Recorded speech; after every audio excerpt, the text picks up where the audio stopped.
Sandra Draculas here, RK3 Designs.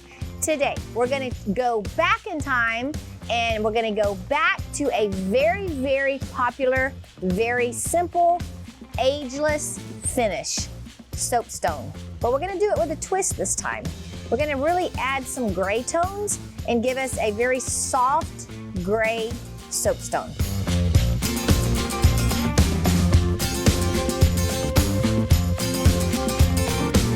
So what I'm gonna do, I'm gonna start off by tinting both of my epoxies white. So I've split my epoxy up and I'm gonna come in with the Alumilite opaque dye and I'm going to tint it pretty opaquely. I don't wanna be able to see through that epoxy. So I'm gonna add some opaqueness. Now I've prepped my board with Behr Paint and Primer in suede gray. The reason I've done that is because the gray, as the epoxy breaks over these edges, I want that color underneath my base coat to be as close to the epoxy color as possible so that I don't have any colorants from my sample board popping through my epoxy. So I've taken my sample board and I've taken a router and I've rounded over my edges so that as my epoxy starts to level out, flows, it doesn't get caught here on that 90-degree edge with surface tension and build a little bridge, but it just flows over there really nice and really easy. All right, so I have my colorant pretty opaque. Now, when I say opaque, what I mean is when I'm stirring it and I take my stir stick out and I look at it, I can't see the wood grain in my stick. If I were to put just a little bit of the tint in there and stir it, it would be very translucent. And that too is a pretty finish. But on this particular finish, I want a very opaque. So when I tint the small cup of my tint, you can do this two ways. If you want your white stripes or the soapstone marks to be really distinct, you can tint your white a little more opaque. If you want your white stripes to be very subtle, don't tint them quite so opaque. Leave them a little bit more transparent. All right, so we have both of them tinted white. Now I'm gonna come in with my black and I'm gonna add one drop only. Well, maybe. Ah, there it goes. Just a little bit. It was kind of a poof. All right, so I'm going to stir this up. And I'm going to get a really pretty shade of gray.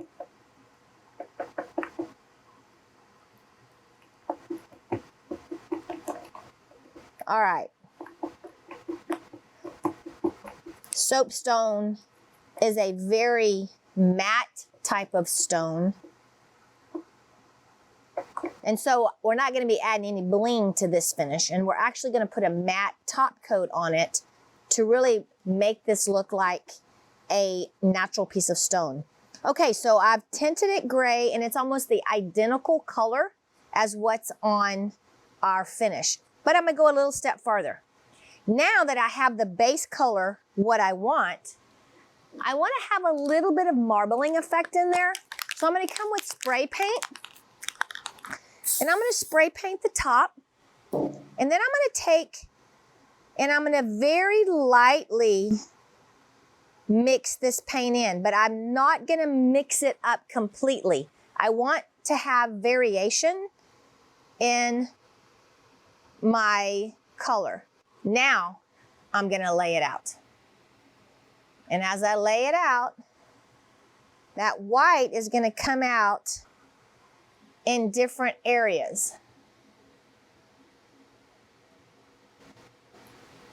So you can see I've got some striated marbling going on, and it's just a little bit. If I wanted more, I could actually take my spray paint, add it, so then when I move out my base color, I'm gonna get a little bit of marbling effect. It's very, very light,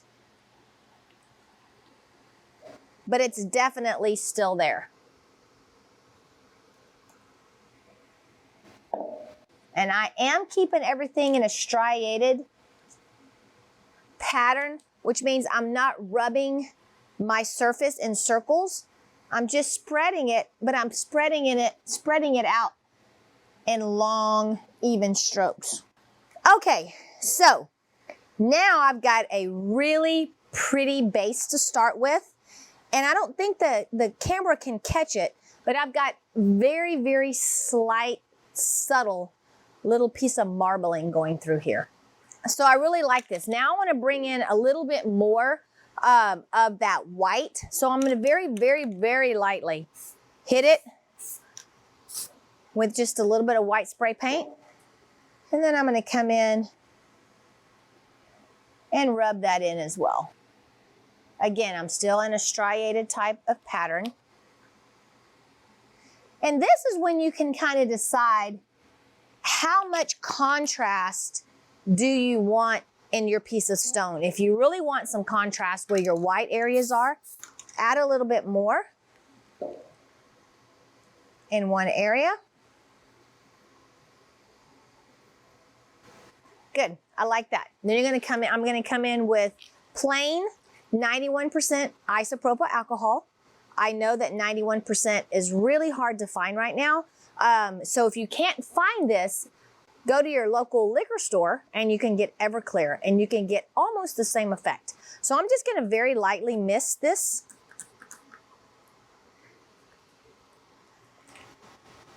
Love this pattern of the white fracturing, very subtle.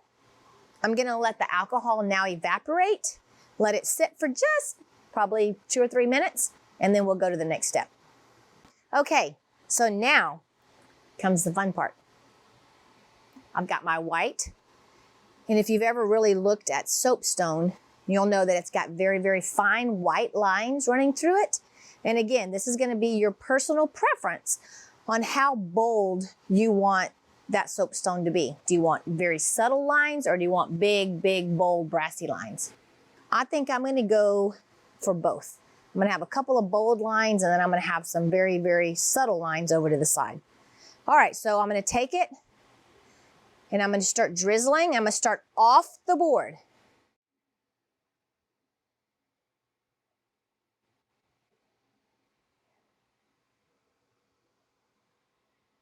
And then as that epoxy runs off my stick, it's gonna get thinner and thinner.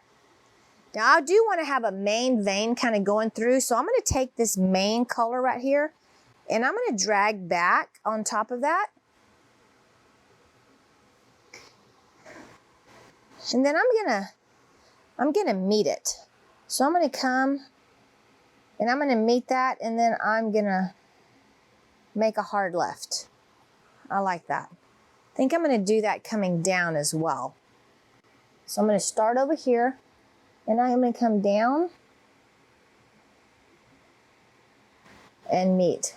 So when you're laying your lines down, you don't wanna lay it in a zigzag manner. You wanna try to get that color on your board as straight as you can and then manipulate it by either your heat gun or alcohol or tilting. Okay, I really like that. I think I'm gonna put a couple of more very, very tiny subtle lines, which means I'm gonna barely get any on my stick. And I'm gonna run very, very tiny lines very quickly. All right, I think I'm gonna run a bolder line right here and then run down. There. All right, very cool. Now I'm gonna take my alcohol. This is where you get a lot of really neat movement. And I'm gonna spritz that. So now I'm softening out those white lines and really making them look organic. You can even take your piece and if you want to ever so slightly tilt, you don't want to tilt a lot because you don't want those lines to become curvy, but you do want them to kind of move a little bit and look a little more organic. Now I'm gonna let my alcohol dissipate, and the way to speed that up is I'm not gonna put my torch straight down. I'm gonna bring it up on top. I'm just gonna help that alcohol dissipate over the top. Now I'm gonna hit it. And I'll let it run just a little bit. Very, very slightly.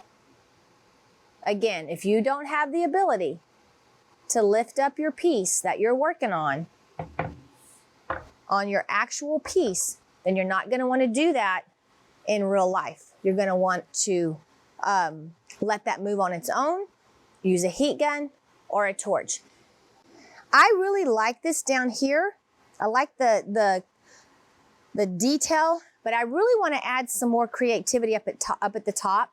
So I'm going to put a few more very tiny lines running across, and these lines are literally going to kind of blend in.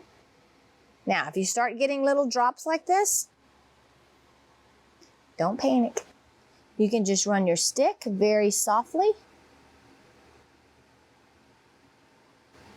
And then I'm gonna hit them with some alcohol. And that'll look very natural. Now, if you get some really big bulges, just take your finger and work that out. You can take that out. Actually, you can take any of these lines out if you didn't like them. Actually, I'm gonna take this out right here.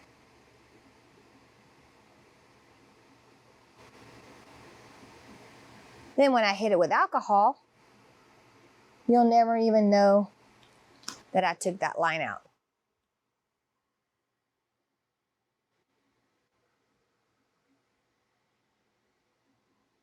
There. Heat it up again. I really like how this line right here is softening out. Tilt a little bit. And then I'm going to hit just that new area with some alcohol. So these little tiny fracture lines are really the ones that look very natural when you hit them with the alcohol.